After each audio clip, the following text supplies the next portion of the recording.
In a city where the skyline touched the clouds and the streets hummed with endless motion, life unfolded in quiet layers.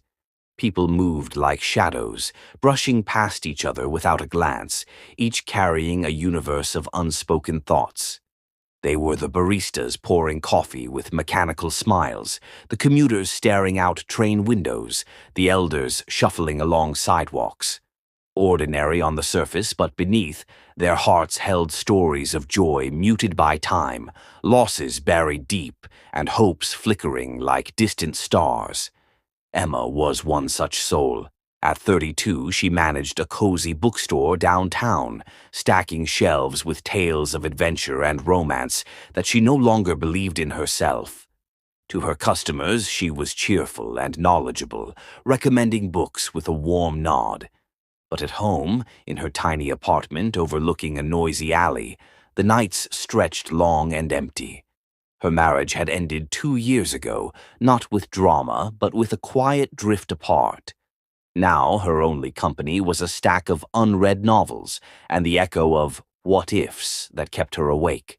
A block over lived Raj. He was 28, a graphic designer in a bustling ad agency where ideas flew fast and deadlines loomed like storms. He had once sketched dreams of his own, murals that captured the vibrancy of his childhood in a faraway village. But city life had turned his art into corporate logos and his passion into overtime hours. His sketchbook lay forgotten under his bed, replaced by a laptop screen that glowed late into the night. Friends saw his success, but not the loneliness that came with it, the way he scrolled through social media, envying lives that seemed fuller than his. Then there was Mrs. Elena, a 72-year-old widow who volunteered at the local community center. Every morning she arranged flowers for the tables and chatted with visitors, her laughter light and genuine. She had raised a family, taught piano lessons for decades, and filled her home with music. But now her children were scattered across the country, busy with their own worlds. Her house felt too big, too quiet. She didn't burden anyone with her solitude. Instead, she watched the world from her window, remembering melodies that once danced through her days. These three shared the same neighborhood, the same coffee shop lines, and often the same rainy sidewalks, but their paths never truly crossed. Until one stormy afternoon shifted something subtle, yet profound. The sky had darkened early that day, clouds heavy with unspoken burdens.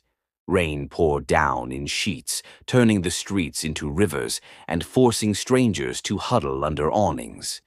Emma, caught without an umbrella after closing the bookstore, dashed toward the bus shelter. Her bag of books grew soggy, mirroring the weight in her chest. Raj was already there, shaking water from his jacket, his laptop bag clutched tightly. He had just left a meeting where his latest design was dismissed as uninspired. The rejection stung more than usual, stirring old doubts. Mrs. Elena arrived moments later, her floral scarf dripping, a small bouquet of wilting daisies in her hand, from the center's garden, a remnant of her morning routine. She smiled politely at the two younger strangers, but her eyes held a familiar weariness. The bus was delayed, the rain relentless. Silence hung between them, broken only by the patter on the shelter's roof. Then, as if the weather had loosened something inside her, Emma sighed and said, "Days like this make you wonder why we rush everywhere, don't they?" Raj looked up, surprised. "Yeah, feels like the world's telling us to stop for a minute," Mrs. Elena chuckled softly. "Or maybe to listen, to each other at least." What started as small talk about the weather evolved into something deeper. Emma shared how the rain reminded her of reading by the window as a child, before life became a checklist. "I used to dream of writing my own stories," she admitted, her voice barely above a whisper. "Now I just sell other people's." Raj nodded, pulling out his phone to show a quick sketch he'd doodled during lunch, a rainy cityscape with hidden figures in the mist. "I get that. I came here to create, but now it's all about pleasing clients. Feels like I've lost my own voice." Mrs. Elena listened, her eyes kind. "Ah, the voices we silence ourselves. I taught piano for 40 years, you know. Music was my everything. After my husband passed, I stopped playing. Thought it would hurt too much.